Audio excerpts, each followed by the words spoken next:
adalah gembalaku, takkan kekurangan aku. Ia membaringkan aku di padang berumput.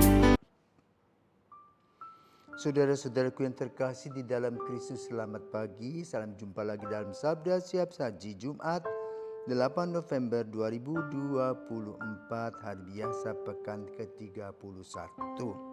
Marilah kita berdoa dalam nama Bapa, Putra, dan Roh Kudus. Amin. Allah Bapa, sumber kebahagiaan, Engkau berkenan menciptakan kami menjadi manusia baru berkat sabda-Mu. Bantulah agar kami semakin menyerupai Yesus Kristus Putra-Mu, Sang Adam baru. Sebab Dialah yang hidup dan berkuasa bersama Dikau dalam persatuan Roh Kudus Allah sepanjang segala masa. Amin. Tuhan bersamamu dan bersama rohmu. Inilah Injil Yesus Kristus menurut Lukas. Dimuliakanlah Tuhan. Pada suatu ketika, berkatalah Yesus kepada murid-muridnya, ada seorang kaya yang mempunyai seorang bendahara. Kepadanya disampaikan tuduhan bahwa bendahara itu menghamburkan miliknya. Maka si kaya itu memanggil bendahara dan berkata, "Adakah yang telah kudengar tentang dirimu? Berilah pertanggungjawaban atas urusanmu. Sebab engkau tidak boleh bekerja sebagai bendahara lagi." Berkatalah bendahara itu dalam hatinya, "Apakah yang harus aku berbuat? Tuanku memecat aku dari jabatanku. Mencangkul aku tidak dapat, mengemis aku malu. Aku tahu apa yang akan ku perbuat supaya apabila aku dipecat dari jabatanku sebagai bendahara, ada orang yang mau menampung aku di rumah mereka." Lalu ia memanggil satu demi satu orang yang berhutang kepada tuannya. Berkatalah ia kepada yang pertama, "Berapa besar utangmu pada tuanku?" Jawab orang itu, 100 tempayan minyak. Lalu kata bendahara itu, "Inilah surat utangmu. Duduklah dan buatlah surat utang lain sekarang juga 50 tempayan. Terimalah." Kemudian ia berkata kepada yang lain, "Dan saudara, berapa utangmu?" Jawab orang itu, 100 pikul gandum. Katanya kepada orang itu, "Inilah surat utangmu. Buatlah surat utang lain 80 pikul. Bendahara yang tidak jujur itu dipuji tuannya karena ia telah bertindak dengan cerdik. Sebab anak-anak dunia ini lebih cerdik terhadap sesamanya daripada anak-anak terang." Demikianlah sabda Tuhan, terpujilah Kristus.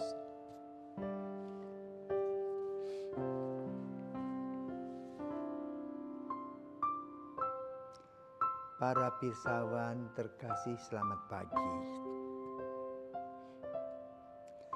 Kali ini Injil mengajak kita untuk berpikir, menyiasati sesuatu,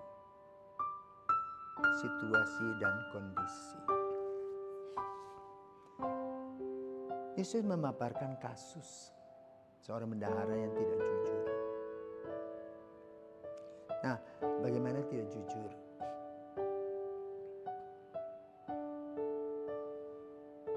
Bendahara itu mengatakan, "Yang penting aku bisa mengelola keuangan." Sistem keuangan itu kan istilahnya transparan, akuntabel, dapat dipertanggungjawabkan, terbuka. Jadi boleh katakan dia dengan baik mengisi semua apa yang harus diisi, harus dilaporkan. Kemudian dia dengan tenang. Tetapi pada awal dia sebagai bendahara, Dia mempunyai satu idealitas bahwa dia terus transparan, punya pikiran transparan, akuntabel, dapat dipertanggungjawabkan. Namun di tengah perjalanan jangan lupa banyak sekali dalam transaksi-transaksi itu godaan. Apa yang biasa terjadi dengan bendahara dalam transaksi dagang ya, jual beli atau misalnya pembangunan adalah komisi. Kenapa orang toko memberi komisi? Supaya orang yang bersangkutan bisa membeli di lokasi, di tempatnya. Maka terjadilah tahu sama mau. Ya, tahu sama tahu, mau sama mau. Maka lalu mengirim transfer. Sekarang kan gampang, kirim aja ke rekening. Bukan kepada perusahaan, rekening pribadi. Dengan alasan apa? Ini kan komisi, hasil keringat. Pada perusahaan membuat satu aturan, misalnya 30-70. Kalau kamu dapat sesuatu yang kamu kembangkan, kamu mendapat 30%, yang 70% untuk perusahaan. Tetapi dimakan 100%. Itu namanya korupsi. Maka kita kenal dalam perusahaan itu ada yang disebut dengan KKN. Korupsi, kolusi, nepotisme. Ini yang terjadi. Dan inilah yang dikritisi oleh Yesus. Ya, secara jasmani kita melakukan itu dan kita seolah-olah bersih. Karena apa? Kita punya konsep, saya kan tidak mengganggu keberadaan uang ini. Tetapi justru tanggung jawab seorang bendahara itu menumbuh kembangkan modal ini supaya modalnya berkembang dan menjadi lebih besar. Tetapi seperti seolah-olah sapi, ya. Sapi itu diperah, susunya dijual, lalu dari susu itu bisa memelihara sapi itu, bisa memelihara orang yang mengurusi sapi itu. Bukan sapinya diperas, kurus, lalu orang yang memeras itu menjadi gemuk sendiri. Nah, ini yang terjadi dalam kehidupan dunia ini. Kejujuran itu. Dan itu terjadi di semua lapisan. Maka cukup hati-hati juga, kita yang berjubah ini hati-hati dengan godaan-godaan seperti itu. Maka kita harus merefleksikan kembali, mengevaluasi kembali motivasi kita. Kalau kita tidak berbuat sebaik seperti itu, bagaimana kita bisa mengarahkan anak buah kita? Apalagi kalau anak buah kita tahu cara pikir dan cara pandang kita, pelaksanaan kita begini. Mereka mengatakan di depan manis, di belakang pahit.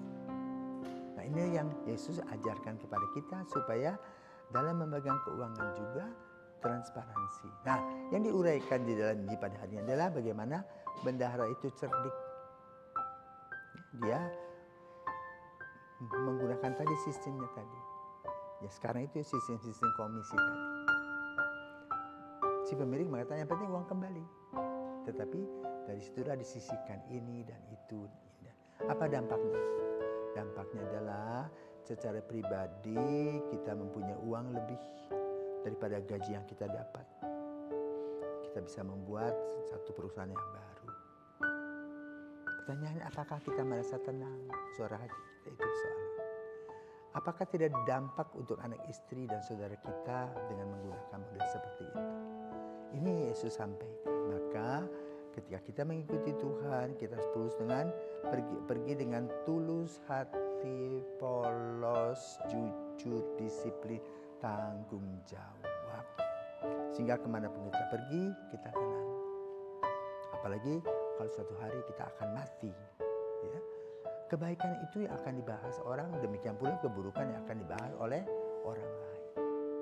Ketika kita mati, kebaikan-kebaikan yang kita sampaikan, yang orang lain sampaikan didengar keluarga itu enak. Tetapi yang kepahitan-kepahitan itu yang didengar itu tidak enak. Silahkan memilih sekarang mau yang mana. Apakah kita pada saat kita hidup baik, kita mati juga baik, atau pada saat kita hidup pura-pura baik, dan pada saat mati keburukan-keburukan itu yang muncul berkembang dalam ceritaan orang lain. Itu menyangkut nama baik, ya, sebagaimana disebutkan dalam peribahasa, Harimau meninggalkan belang, manusia meninggalkan nama.